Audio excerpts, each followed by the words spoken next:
ইসলামটাকে শেষ করার জন্য কতভাবে যে চক্রান্ত, ষড়যন্ত্র এবং বদমাইশি হয়। সম্প্রতি আদ্দিন হসপিটালের যে লাইসেন্স বাতিল করা হলো, শরীরের কোন একটা জায়গায় যদি ফোড়া ওঠে তাহলে ওই অঙ্গটা কিন্তু আমরা কেটে ফেলাই না, আমরা ফোড়াটার অপারেশন করি বা ফোড়াটাকে নিরসন করার চেষ্টা করি, তাই না? ধরেন মাথার উপরে ফোড়া হয়েছে, আমরা কি মাথা কেটে ফেলছি? না। এখন অন্যায় আদ্দিন হসপিটালে যারা কর্মী ছিলেন, আমি তো এই ঘটনা ঘটার আগেও তো প্রতিবাদ করছিলাম। মানে আমার ছেলেকে নিয়ে গেছিলাম আদ্দিনের ওই যে বসুন্ধরা শাখায়, নিয়ে যাওয়ার পরে দেখলাম যে তার পা কেটে গেছে, ফিনকি মেরে রক্ত বের হয়ে গেছে। আমি বাচ্চাটাকে নিয়ে দৌড়াদৌড়ি করতেছি, তো এত স্লো, আগে রক্ত বন্ধ করবে নাকি আগে টিকিট নিয়ে এখান থেকে ওখানে, ওখান থেকে ওখানে, তো ওর তো আরও ব্লিডিং হচ্ছে। পরে আমি রেগে গেছিলাম। আমি যে কথাটা বলতে যাচ্ছি যে কর্মীর দোষের কারণে, ডাক্তারের খামখেয়ালির কারণে, নার্সের খামখেয়ালির কারণে, অথবা নিচের কোনো এই কর্মকর্তাদের খামখেয়ালির কারণে কোনো একটা ঘটনা যদি ঘটে, এই জন্য পুরো প্রতিষ্ঠানকে দায়ী করা যদি হয়, তাহলে বাংলাদেশে অসংখ্য হসপিটাল, অসংখ্য প্রতিষ্ঠান, অসংখ্য অর্গানাইজেশন কিন্তু ধরা খাবে। আপনি ঢাকা মেডিকেলে এমন ঘটনা ঘটেছে না অতীতে? রাজশাহী মেডিকেলে ঘটেছে না? ওই রংপুর মেডিকেলে ঘটেছে না যে ডাক্তারের অবহেলার কারণে অথবা ভুল চিকিৎসার কারণে? এমনও তো ঘটেছে যে দাঁত ব্যথা একটা আর একটা দাঁত তুলে ফেলে দিচ্ছে। এগুলো তো অহরহ ঘটনা ঘটছে। এখন কথা হচ্ছে যে যদি এই ধারাবাহিকতা চলতে থাকে, দেখেন আমরা আইনের শাসনের প্রতি এবং রাষ্ট্রীয় শাস্তি যেগুলো নিয়ে নেওয়া হয় কোনো প্রতিষ্ঠানের ব্যাপারে বা ব্যক্তির ব্যাপারে, সেগুলোর কিন্তু আমরা পক্ষে, কিন্তু বন্ধ করার আবার বিপক্ষে। কারণ কি, 250 টাকায় একজন বিশেষজ্ঞ ডাক্তারের কাছ থেকে চিকিৎসা নেওয়া, এটা কিন্তু একজন সাধারণ মানুষের জন্য খুব হেল্পফুল। ইভেন আমার দুই ছেলে কিন্তু আদ্দিনে হয়েছে। আমার দুই ছেলে, আমার নিজের দুই ছেলেও কিন্তু আদ্দিনে হয়েছে। সেটা আজ থেকে 9 বছর আগের কথা বলতেছি। একজন হয়েছে 8 বছর আগে, একজন হয়েছে 9 বছর আগে। এখন আপনি বলবেন যে আপনি আদ্দিনের পক্ষে বলতেছেন যে আপনার ছেলে হয়েছে এই জন্য। না, বিচার আমিও চাই। যিনি গাফলতি করেছেন, যিনি অন্যায় করেছেন, তার বিচার চাই। এখন প্রতিষ্ঠানের যদি বিচার করা হয় তাহলে অসংখ্য মানুষ কিন্তু ক্ষতিগ্রস্ত হবে। এই জন্য সরকারের কাছে আমাদের আকুল আবেদন যে বিষয়টা পুনর্বিবেচনা করার জন্য, এবং যারা দায়িত্বশীল তাদের কাছে আমরা অনুরোধ করব যে এরপরে যদি ঢাকা মেডিকেলে এরকম কোনো ঘটনা ঘটে, আপনি কি ঢাকা মেডিকেল বন্ধ করে দেবেন? ল্যাবেইডে এমন ঘটনা ঘটেছে অতীতে, এমন বলতে স্বজনরা বলেছে যে তাদের খামখেয়ালির কারণে আমার রোগী মারা গিয়েছে। এবার কি আর স্কোয়ার, বড় বড় হসপিটালগুলো সবগুলো কি বন্ধ করে দিবেন? এটা কি সম্ভব? তাহলে বাংলাদেশে হসপিটাল খুঁজে পাওয়া যাবে? বরঞ্চ যেই জায়গাটায় ঝামেলা হয়েছে ওই জায়গাটা কারেকশন করা, ওখানে ডেডিকেশন তৈরি করা, ওই জায়গাটায় হসপিটালকে প্রেশার ক্রিয়েট করা, তাদেরকে একটা সীমারেখা বেঁধে দেওয়া যে এই কয়দিনের মধ্যে তোমাদেরকে এগুলো কারেকশন করতে হবে। এরপরে নিয়মতান্ত্রিকভাবে ওখানে চেয়ারম্যান আপনাদের পক্ষ থেকে একজনকে দেন না, সরকারের পক্ষ থেকে একজন পরিচালক বসান, তো 24 ঘন্টা সিসি ক্যামেরায় তদারকি করেন, তা আপনারা রুলস রেগুলেশন তৈরি করে দেন। তৈরি করার পরেও যদি এরকম কিছু ঘটনা ঘটে, একবার দুইবার আপনার সুযোগ দেওয়ার পরে যে শুধরাচ্ছে না, আপনি তখন ক্যান্সেল করে দেন, লাইসেন্স বাতিল করে দেন। আমরা শাসনের পক্ষে, শাস্তির পক্ষে, তবে বন্ধের পক্ষে না। যারা অপরাধী তাদেরকে শাস্তি দেন। কারণ এখানে একজন দুইজন না, আমি দেখেছি 65,000 ডায়ালিসিসের রোগী এখান থেকে উপকার পেয়েছে। শত শত না, হাজার হাজার হার্টের রোগী। ইভেন আমার বাড়িতে কোনো রোগী যদি আক্রান্ত হয় রোগে, আমি প্রথমেই টান দিয়ে আদ্দিনে নিয়ে চলে যাই।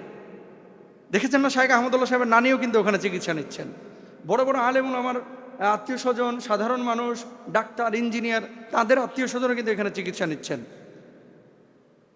তো এই জায়গাটা আমার কাছে মনে হয় যে আর একটু বিবেচনা করা উচিত। কারণ ভুল কেউ যদি করে থাকে, ভুলটা শুধরানোর যদি অপশন থাকে, শুধরাতে সুযোগ দেওয়া উচিত।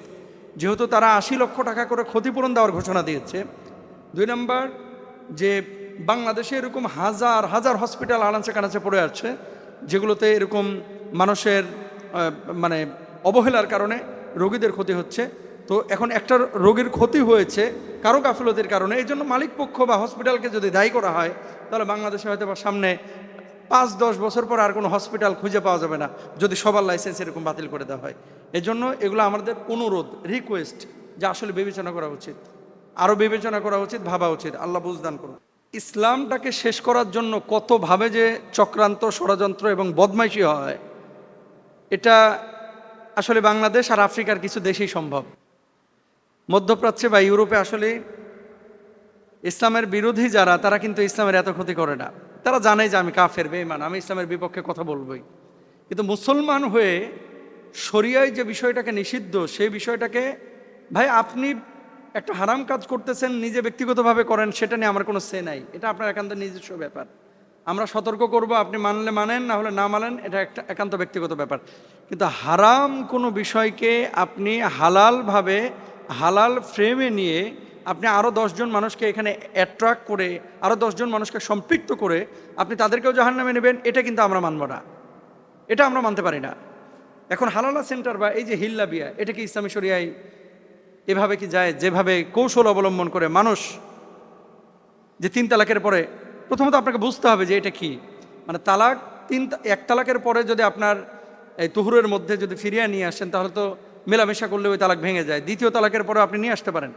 3 তালাক বা স্থায়ী তালাকের পরে যদি আপনি ফিরিয়ে না নিয়ে আসেন, ধরেন একেবারে পরিপূর্ণভাবে স্থায়ী বিচ্ছেদ হয়ে গেছে, বিচ্ছেদ হয়ে যাওয়ার পরে এখন কোনো কারণে আবার ওই স্ত্রীকে আপনি নিতে যাচ্ছেন, তো ডাইরেক্ট তো নিতে পারবেন না। কি করতে হবে? যে আরেকজন মানুষের সাথে তার যদি বৈবাহিক সম্পর্ক স্থাপিত হয়, সেখানে যদি মেলামেশা হয়, এরপরে স্বাভাবিক প্রক্রিয়ায় যদি সে তাকে তালাক দেয়, তাহলে প্রথম স্বামী আবার তাকে বিয়ে করতে পারবে। কথা বুঝছেন? এখন এটাকে কি করছে? ভাড়া করা পাঠা আছে না, পাঠা, ভাড়া করা পাঠা, এই মাদি ছাগলকে পাঠা দেয় না, এই যে এই ভাড়া করা পাঠা দিয়া বিয়ে করায়া, তারপরে এর সাথে মিলন করায়া, তারপরে ওখান থেকে তালাক নিয়ে আবার পূর্বে স্বামীর কাছে ফেরানো, এগুলো হচ্ছে ভণ্ডামি। ভণ্ডামি। রাসূল আকরাম সাল্লাল্লাহু আলাইহি ওয়াসাল্লাম কি বলেছেন দেখেন। আল্লাহ রাসূল সাল্লাল্লাহু আলাইহি ওয়াসাল্লাম বলছেন, লাআনাল্লাহুল মুহাল্লিলা ওয়াল মুহাল্লালা লাহু, অর্থাৎ যে ব্যক্তি হালালা করে এবং যার জন্য হালালা করা হয়, উভয়ের ওপরে আল্লাহর লানত। যে হালালা করছে এবং যার জন্য হালালা করা হচ্ছে, 2 জনের ওপরে কার লানত? আল্লাহ সুবহানাহু ওয়া তাআলার লানত। 2 নম্বর হাদিস দেখেন, আল্লাহ উখবিরুকুম বিত্তাইসিল মুস্তাআর, ক্বালু বালা ইয়া রাসূলুল্লাহ, ক্বালা হুয়াল মুহাল্লিলু, লাআনাল্লাহুল মুহাল্লিলা ওয়াল মুহাল্লালা লাহু। আমি কি তোমাদেরকে ধার করা ষাঁড় সম্পর্কে জানাবো না? ধার করা ষাঁড়, আড়িয়া, আড়িয়া, উত্তরবঙ্গে কি কয়? আড়িয়া। ধার করা ষাঁড় সম্পর্কে কি আমি তোমাদেরকে জানাবো না? সাহাবীগণ বললেন, অবশ্যই হে আল্লাহ রাসূল সাল্লাল্লাহু আলাইহি ওয়াসাল্লাম, আপনি জানাবেন। তিনি বললেন, সে হলো হালালাকারী ব্যক্তি। আল্লাহ লানত করেছেন হালালা সম্পাদনকারী এবং যার জন্য তা করা হয়। ইবনে মাজার হাদিস নাম্বার হচ্ছে 1936। এবার যে সমস্ত বদমাশ লম্পটগুলো এই সমস্ত কাজগুলো করাচ্ছে, আমার কাছে মনে হয় এগুলো ফেক আইডি দিয়ে করে। কারণ প্রকাশ্যে কোনো মেয়ে বা কোনো ছেলে এই ধরনের কাজ বাংলাদেশে অতীতে সাহস করে নাই। আপনারা জানেন যে বিদেশ থেকে অনেকে ফেসবুক পেজ খুলে বিভিন্ন হুজুরদের নামে ফটোকার্ড বানায়, উল্টাপাল্টা কথা বলে। আবার অনেক সময় উল্টাপাল্টা মেসেজ আপনারা দেখেন যে ফেসবুকে বিভিন্নভাবে কিন্তু এখন ক্রাইম হচ্ছে। তো ফেক আইডি থেকে এভাবে হালালা সেন্টার খোলা হয়তো বা হয়েছে, আমি এগুলো জানিও না বলতে যখন আলোচনা হয়েছে সোশ্যাল মাধ্যমে, তখন দেখলাম যে কিছু একটা এরকম হচ্ছে। এরপরে এটা নিয়ে স্টাডি করলাম, দেখলাম যে মেসাকার অবস্থা, নাউযুবিল্লাহ, এগুলোকে ইসলাম অনুমোদন করে না। আর আরেকটা বিষয়, এই হালালা সেন্টারের মানে আপনার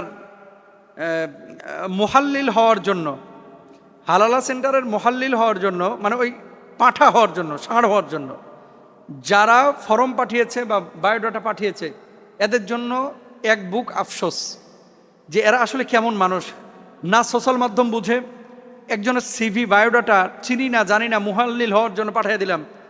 মানে এগুলো হচ্ছে জেনা করার জন্য, আকাম করার জন্য এই সিভিগুলো পাঠিয়েছে। বড় বড় হুজুরকেও দেখলাম, সাধারণ মানুষকে দেখলাম, যদি সত্য হয়ে থাকে। এগুলো তো ফটোকার্ড বানায়ও তো অনেকে সিভি বানায় ফেলতে পারে। যদি সত্য হয়ে থাকে, এই সমস্ত বদমাশগুলোকে কোনো প্রতিষ্ঠানে নিয়োগ দিয়েন না। কারণ এদের কাছে আপনার সন্তান নিরাপদ না, এদের কাছে আপনার ছেলে মেয়ে নিরাপদ না, এদের কাছে আপনার মেয়েকে যদি বিয়ে শাদী দেন, এই বদমাশ বিয়ের পরও দেখবেন যে এরকম আকামের জন্য আরেক জায়গায় তালাশ করে বেড়াবে।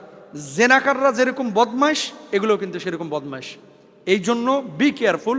কোনো ধরনের এই সমস্ত কাজ, এগুলো ইসলাম অনুমোদন করে না। আল্লাহ তাআলা আমাদেরকে বোঝার তৌফিক দান করুন।